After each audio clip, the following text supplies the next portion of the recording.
I can't believe it. What is it? Let me see that. For 9 years, Julian Arthur stood at his son's bedroom window and watched silence swallow his world. Leo was born the day his mother died. Caroline's last breath, Leo's first, connected by a tragedy Julian could never undo. And in 9 years, that boy had never once heard his father say, "I love you." Julian tried everything. Every specialist from Harvard Medical to Zurich. Every experimental treatment in Tokyo, London, Dubai. 20 different experts, all with pristine credentials and 7-figure price tags. They ran scans, audiometry tests, genetic panels. Every single one delivered the same crushing verdict: congenital sensorineural hearing loss. Irreversible. Permanent. Julian spent millions. He could buy anything on earth, but he couldn't buy back his son's hearing. Then Ruth Wells walked through his door. She wasn't a specialist. She had no medical degree. She was 26 with community college credits and a reference letter from a cleaning company. She arrived desperate, wearing her only professional dress, carrying the weight of her grandmother's mounting nursing home bills. The rules were crystal clear: stay invisible. Don't speak unless spoken to. Never interfere with the boy's condition. Ruth needed this job more than she'd ever needed anything. One wrong move and she'd lose everything. But 3 days after she arrived, while dusting the library where Leo played silently, Ruth noticed something. Leo winced. His hand flew to his left ear. When the afternoon light caught the angle just right, she saw it: something dark lodged deep in his ear canal. Something that $20 million specialists had somehow missed. Ruth froze, her heart hammering. How did they miss this? Before we continue, subscribe to this channel, hit that like button, and drop a comment telling me where you're watching from. What happened next will leave you speechless. The Arthur mansion breathed silence like a living thing. Floor-to-ceiling windows flooded the Connecticut estate with light, but no warmth followed. 32 rooms filled with designer furniture. Italian marble floors that echoed every footstep. A grand piano that hadn't been touched in 9 years. Everything screamed wealth but whispered emptiness. Julian Arthur stood before the family portrait in the main hall, his coffee growing cold. Caroline smiled down at him from oil paint, 29 years old, radiant, her hand resting on her pregnant belly. The artist had captured her 3 weeks before she died. 3 weeks before the emergency C-section that brought Leo into the world and took Caroline out of it. She hemorrhaged on the table. Doctors worked for 47 minutes trying to stop the bleeding. Julian remembered every second. The fluorescent lights. The smell of antiseptic. The newborn crying in the corner while his mother bled out 6 feet away. Caroline never held their son. Never heard him cry. Never knew he'd be born deaf. Julian's phone buzzed, the daily reminder for his 6 a.m. consultation call. This morning, Tokyo. Dr. Hiroshi Yamamoto, neurological audiologist, $8,000 per hour. He took the call in his office, surrounded by filing cabinets containing 9 years of medical records. Every folder said the same thing in different languages: irreversible congenital sensorineural hearing loss. But Julian couldn't accept it. Every morning he woke believing today might be different. Today's specialists might see something the others missed. The checkbook on his desk told its own story. $247,000 to Switzerland. $180,000 to Germany. $95,000 to Dr. Albright alone. The numbers didn't matter. He'd spend every penny if it meant fixing what he'd broken. Down the hall, Leo sat on his bedroom floor arranging toy cars. Red, blue, perfect alternating patterns. He was 9 years old with his mother's brown curls and eyes that carried ancient sadness. He communicated through sign language his father barely understood. Julian watched from the doorway, unable to enter. The distance between them wasn't measured in feet but in failure. Every time he looked at his son, he saw Caroline dying. Every time Leo signed something Julian couldn't understand, he felt the weight of 9 years of useless searching. Leo looked up, caught his father watching. Signed something. Julian's throat tightened. He still didn't know enough ASL. He nodded anyway, pretending he understood, and Leo's face fell before he turned back to his cars. Julian's phone rang. Dr. Victor Albright. Mr. Arthur, there may be a new treatment protocol in Stockholm. Experimental, of course. 6 months of intensive therapy. Shall I make arrangements? Julian closed his eyes. 6 months. More tests. More hope packaged in medical jargon and 6-figure invoices. Yes, he said. He always said yes. Whatever it takes. Ruth Wells stepped off the bus at the iron gates and felt her stomach drop. The Arthur estate stretched before her like something from a magazine: manicured hedges, a fountain in the circular drive, windows that cost more than she'd earned in her entire life. She smoothed down her dress, the only professional outfit she owned, worn but clean. The small bag in her hand contained everything she had: spare clothes, toiletries, the reference letter, and a photo of Grandma Dorothy. That's what this was about. Dorothy, 83, who'd raised Ruth after her parents left. Dorothy, who'd cleaned houses 12 hours a day to put food on the table. Dorothy, who'd worked double shifts so Ruth could have school supplies and Christmas mornings. Now Dorothy needed her. Ruth's phone buzzed. Meadowbrook Assisted Living. She didn't answer. She already knew what they'd say. 3 months behind on payments. 29 days left or Dorothy would be transferred to Riverside State Facility. Ruth had read the exposés about places like Riverside. Understaffed. Neglected residents. Dignity dying in fluorescent hallways. The memory hit without warning: Warren at 6 years old, crying and clutching his ear. Ruth at 9, watching her baby brother rock in pain. Mom, something's wrong. We need a doctor. Her mother, exhausted from 3 jobs, barely looked up. We can't afford doctors for earaches, Ruth. Give him children's Tylenol. 3 days later, Warren was dead. The infection had spread to his brain. At his grave, 9-year-old Ruth had made a promise through tears. God, I'll never ignore a child's pain again. Never. The mansion's side entrance opened. A woman emerged, 60, impeccably dressed, steel-gray hair and a severe bun. Mrs. Rebecca Davies, the head housekeeper. Everything about her screamed authority. Miss Wells. You're punctual. Follow me. The tour was clinical, efficient. Mrs. Davies moved through the mansion like a drill sergeant. Mr. Arthur values privacy and discretion. You clean designated areas. You do not speak unless spoken to. You do not engage with Mr. Arthur or his son. Is that understood? Yes, ma'am. They passed through the library, and Ruth saw him. A boy sat on the floor arranging toy cars. Red, blue. Perfect patterns. Soft brown curls. Large eyes focused intently. Then it happened. A quick wince, and his small hand flew to his left ear. He touched it gently, winced again, returned to his cars. Ruth stopped walking. She watched Leo touch his ear a 3rd time. The afternoon light slanted through windows at just the right angle, and she saw it: something dark lodged in his ear canal. Something dense. Something wrong. Her heart hammered. How had no one noticed this? The boy was clearly in pain. 20 specialists, Julian had mentioned. Millions spent. Every expert in the world had examined this child. How did they miss this? Miss Wells? Mrs. Davies's voice cut like a blade. Are you listening? Ruth tore her eyes away, her pulse racing. Yes, ma'am. I understand perfectly. But she didn't understand at all. Ruth broke the rules on her 3rd day.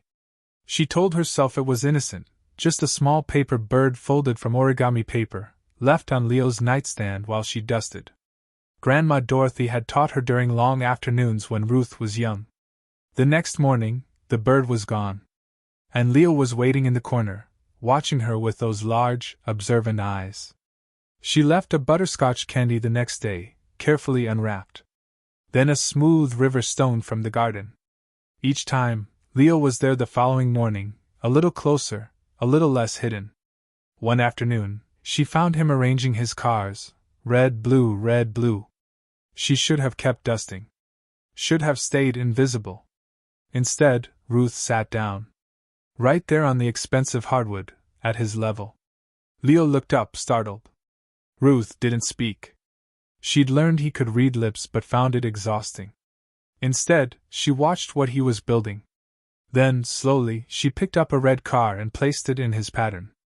Leo stared at the car. At her. Then, tentatively, he added a blue one. They built together in silence until the pattern stretched across the floor. When they finished, Leo looked at her and signed something, repeating the gesture until she understood. Safe. Over the following days, Ruth began to see Leo's world clearly. The precise patterns weren't quirks, they were control in a life where everything else was chaos. She watched him flinch when men in suits arrived with medical bags and cold instruments. She saw him light up when the gardener's daughter visited, the only person besides Ruth who'd bothered to learn sign language for him. And she saw how he watched his father. Julian would pause in the doorway and stare at his son like he was looking at a puzzle he couldn't solve. The longing in Leo's eyes was visible from across the room, desperate, aching, young. But Julian never came in. Never sat down. Never saw past his guilt long enough to see the child right in front of him. The wincing got worse. Leo touched his ear constantly now. Multiple times every hour, his small hand flying up, pressing hard. Ruth counted, 17 times during her morning shift alone. Then she found him in the reading nook. His forehead pressed against the cool window. His hand clutching his left ear. Silent tears tracking down his face in the afternoon light. No sound. No crying. Just tears and trembling and 8-year-old agony that no one else seemed to notice. Ruth dropped to her knees beside him. Her heart shattered. She signed the few words she'd learned. Hurt? Need help? Leo's eyes went wide with fear. He shook his head frantically, signing something fast and desperate. She didn't understand all of it, but the terror was crystal clear. No doctors. No more doctors. Please. That night, Ruth couldn't sleep. She researched on her phone until her eyes burned. She read about cerumen impaction, massive earwax buildups causing complete hearing loss. She read about her cousin Jamie, deaf for 3 months after a swimming accident until a simple procedure cleared the blockage and restored his hearing instantly. She zoomed in on the photo she'd taken when Leo wasn't looking. The dark mass was substantial. Dense.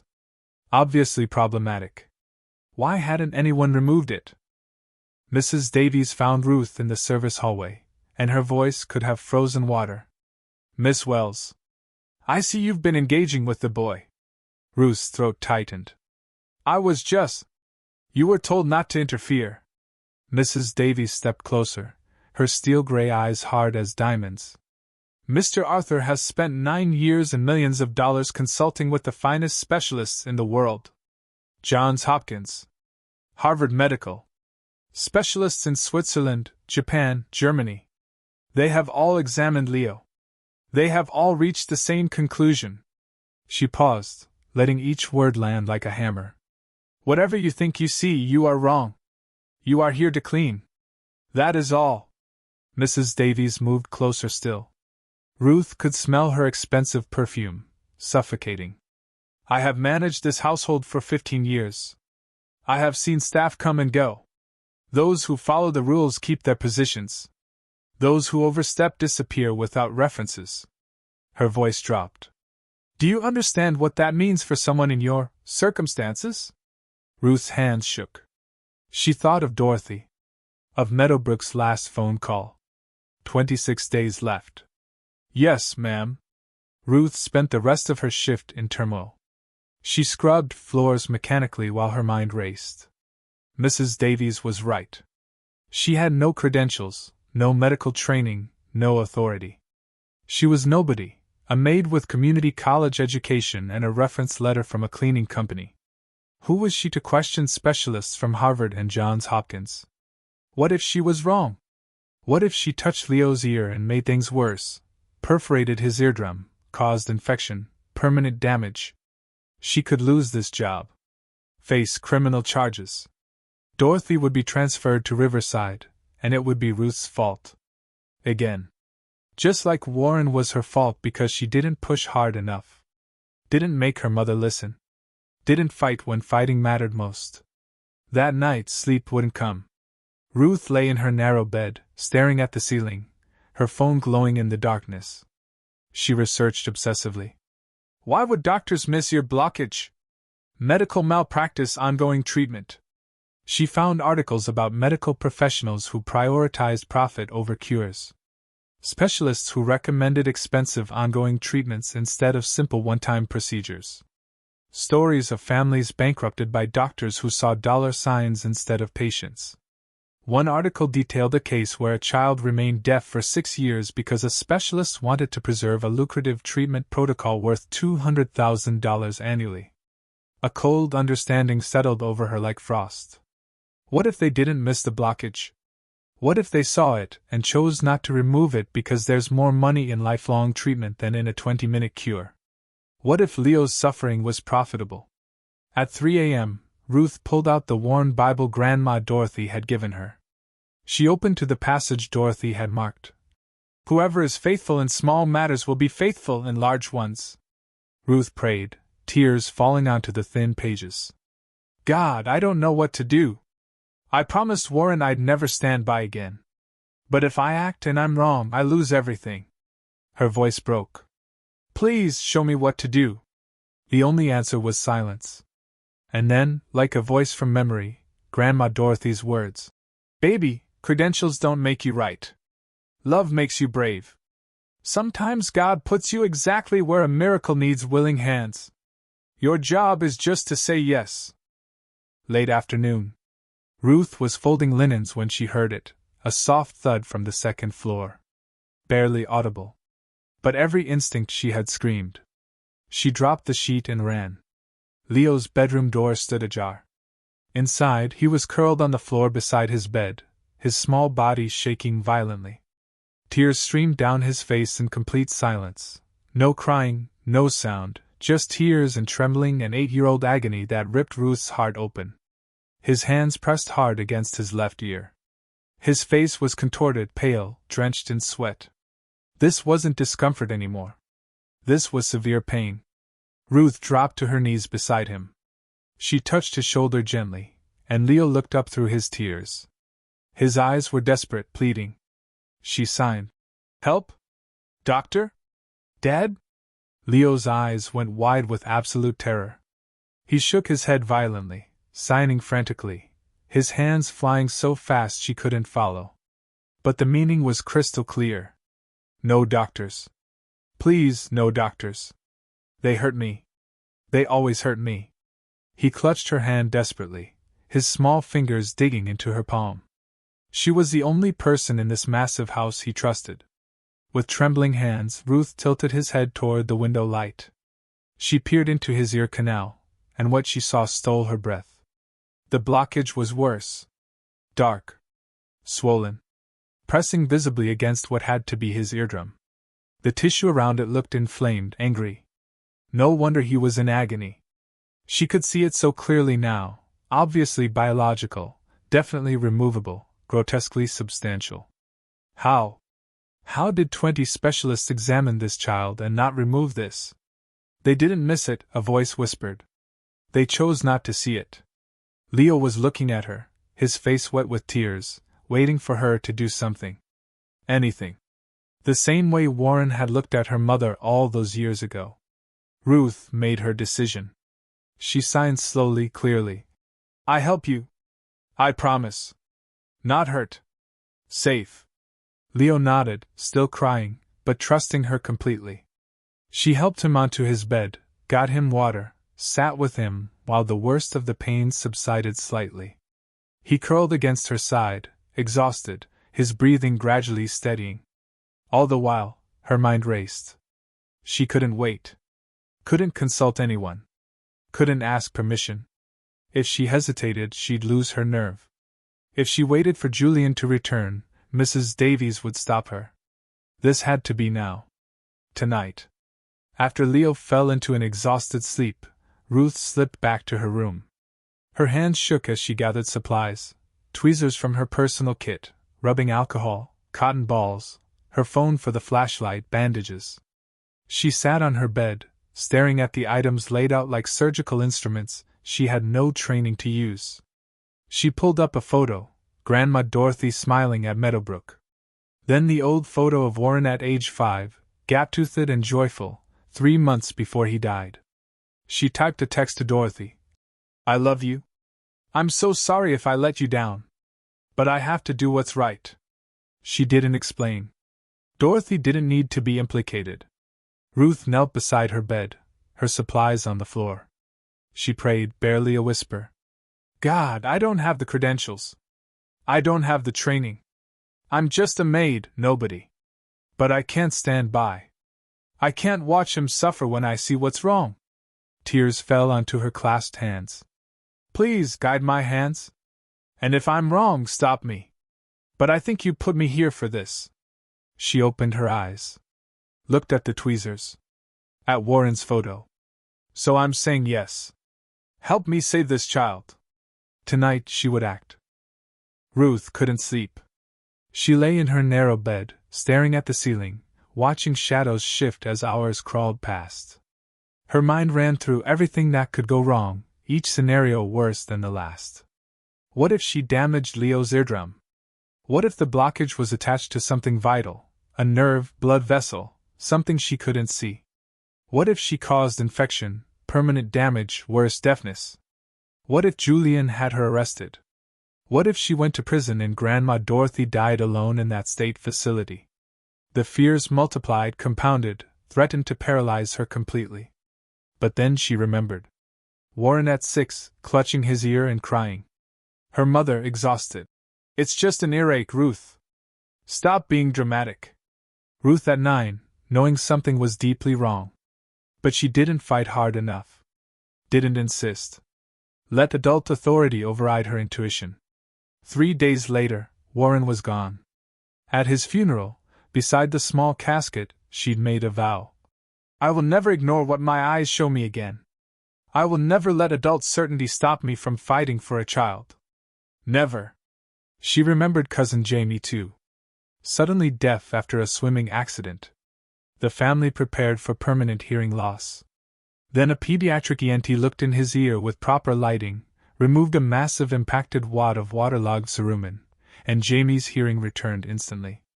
It was so simple. So fixable. What if Leo's situation was just like Jamie's? At 2 a.m., Ruth did the math. $183 in her account. If she lost this job, she had no savings, no backup plan, no references. She'd be unemployable. Dorothy would be transferred within 2 weeks. Ruth might be homeless within a month. Everything she'd worked for gone. The smart choice, the safe choice, was to keep her head down, finish her probation, collect her paycheck, and forget what she saw. Let the specialists handle it. They were the experts. But at 3 a.m., she asked herself a different question. If I don't act, and Leo suffers for another 9 years, or forever, how do I live with that? How do I look Grandma Dorothy in the eye and tell her I had a chance to help a child and I chose money instead?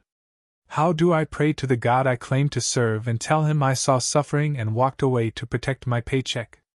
What does my faith mean if I only practice it when it's convenient and safe? Grandma Dorothy's words echoed. Baby, doing right isn't about what's safe. It's about what's true. And sometimes God asks you to be faithful in a moment that costs you everything. That's when you find out who you really are. At 4 a.m., as dawn touched the sky, Ruth made her final decision. She was going to act. Not because she was certain she'd succeed. Not because she was confident she wouldn't be punished. Not because she thought she'd be rewarded.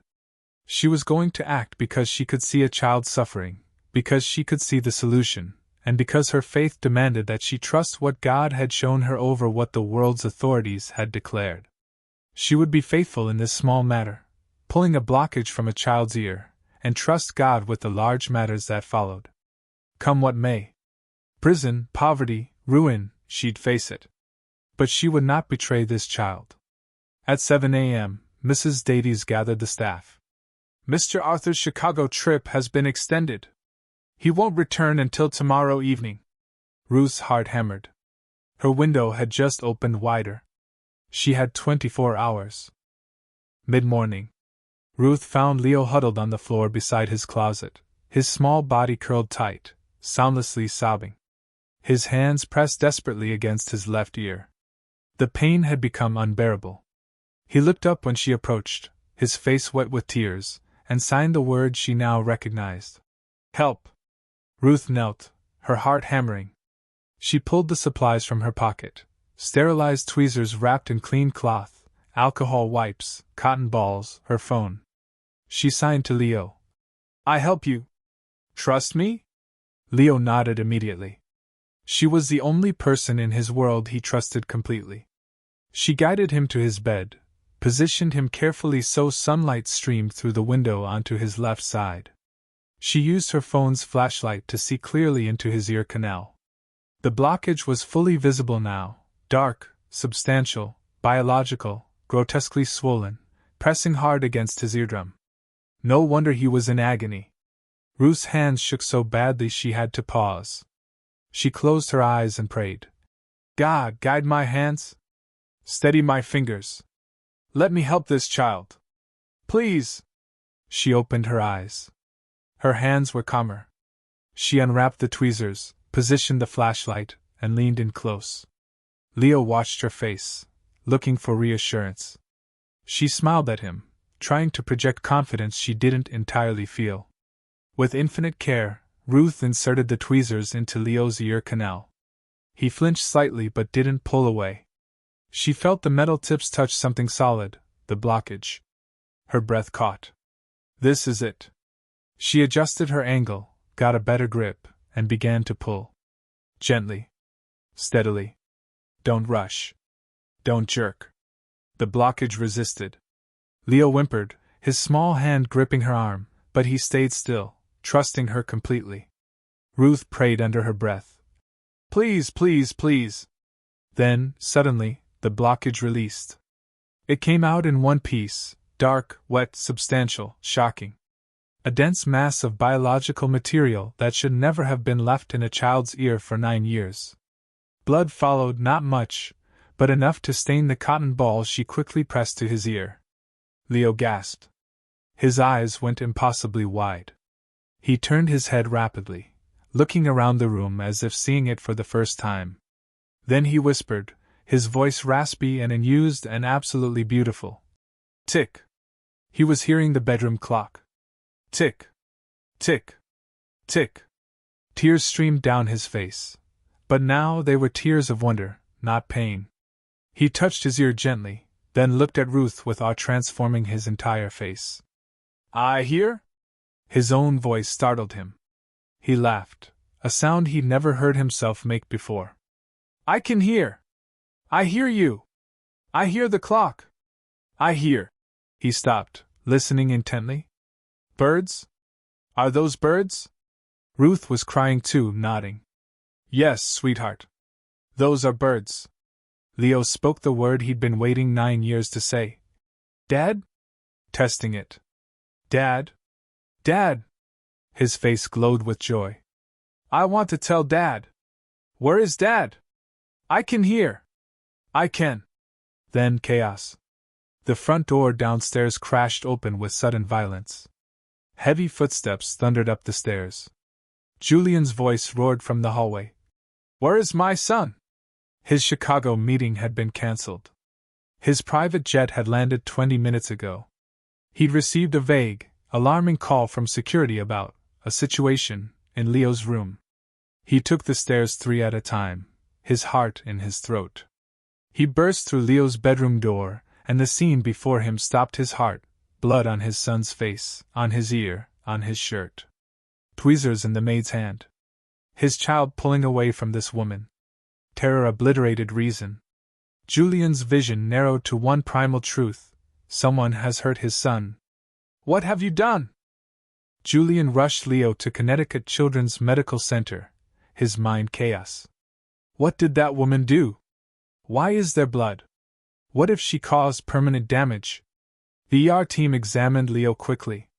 Julian paced, demanding immediate answers, threatening lawsuits, his privilege and terror combining into toxic urgency. Then a young pediatric specialist, Dr. Amanda Simmons, entered with a puzzled expression. "Mr. Arthur, your son's hearing is perfect. Completely normal. I don't understand. His file says congenital sensory neural deafness?" Julian stopped pacing. "What do you mean, perfect? He's been deaf since birth. Every specialist." Dr. Simmons shook her head. "Sir, I'm looking at the audiometry results right now. Your son can hear across the full frequency spectrum.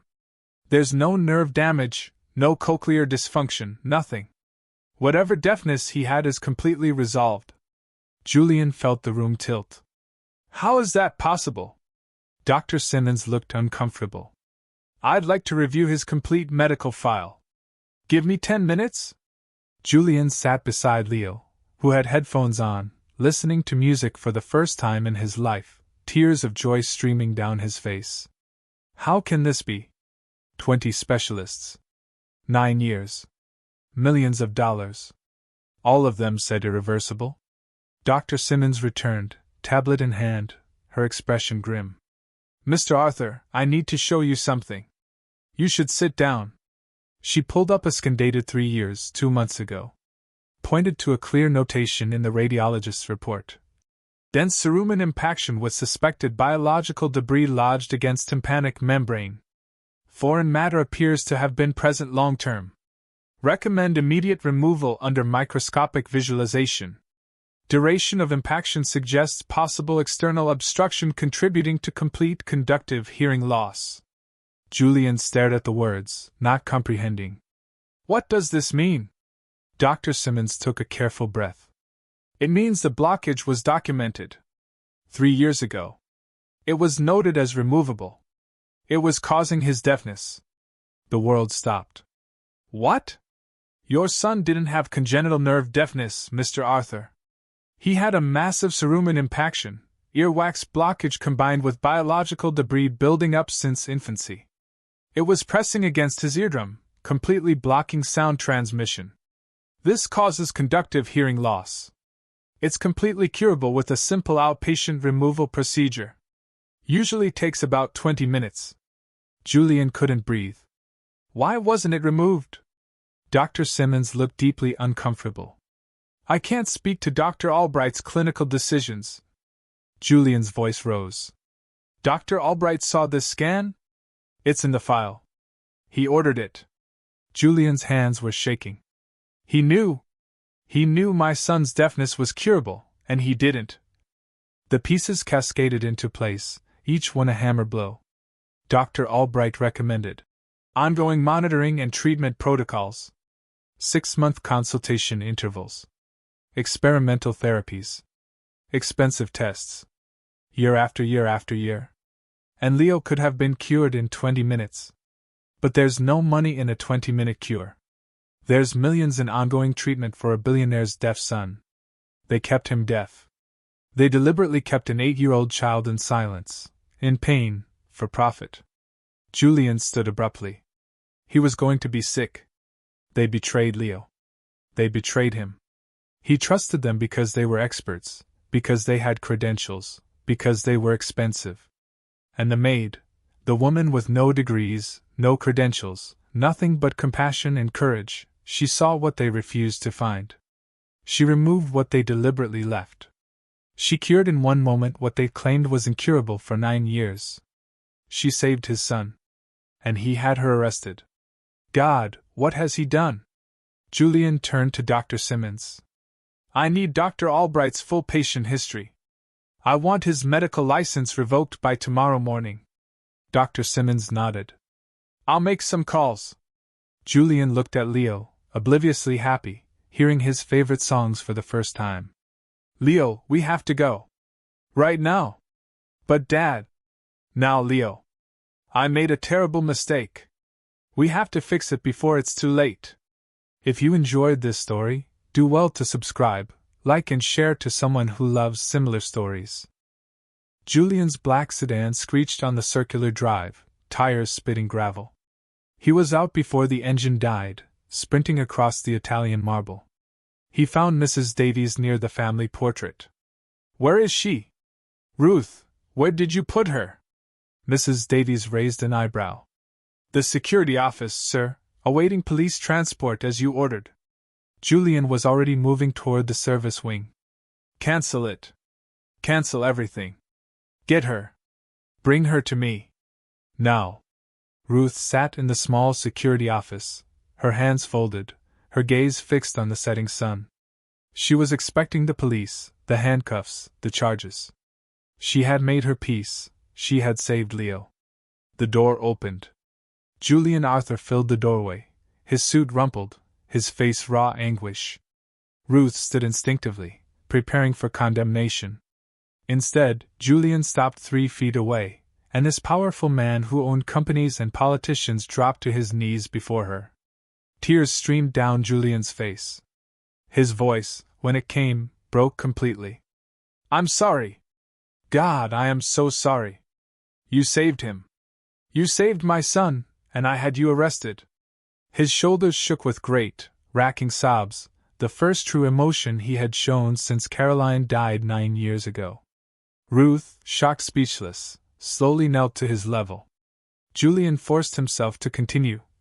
The doctors, the ones I trusted with all the credentials, they kept him deaf. On purpose. For money. The scan from 3 years ago clearly showed the blockage. They knew it was removable. But there's no profit in a cure. They lied for 9 years, and I believed them because I thought expensive meant honest. I was so blind. He looked at Ruth through his tears. You're nobody, you said. No degrees. No credentials. Just a maid. But you saw what they refused to find. You risked everything, your job, your freedom, your grandmother's care, to help a child you barely knew. While I trusted money over truth. Ruth's own tears fell. Mr. Arthur, I'm not brave. I was terrified every moment. The only reason I acted is because I promised my little brother's memory I would never stand by again while a child suffered. And because my grandmother taught me that credentials don't make you right, love makes you brave. Julian shook his head. That's everything that matters. I had all the money in the world and it meant nothing. You had nothing and gave everything. He stood and helped Ruth to her feet. Mrs. Davies, Ruth is no longer staff. She's family. And her grandmother Dorothy? I'm transferring her to the best facility in the state. All expenses covered permanently. Ruth's breath caught. Thank you, Mr. Arthur. Call me Julian. Come on. There's someone who needs to see you. They found Leo in the grand music room, sitting at the piano. He was wearing headphones, listening to Mozart, crying and laughing simultaneously. When he saw Ruth, he tore off the headphones and ran, crashing into her arms. You came back! I thought they took you away forever! Ruth held him tight, crying into his hair. I'm here, sweetheart. I'm not going anywhere. Leo pulled back, his eyes shining. I can hear everything. Birds and music and the wind and people talking and... He turned to Julian. Dad, put your hand on your chest. Julian obeyed. Leo placed his hand over Julian's heart, his face lighting up with wonder. Dad, I can hear your heart. It's beating really fast. Are you okay? Julian pulled his son close and sobbed, his guilt finally dissolving into relief. I'm okay now, Leo. We're all okay now. Leo looked between his father and Ruth. She saved me, didn't she?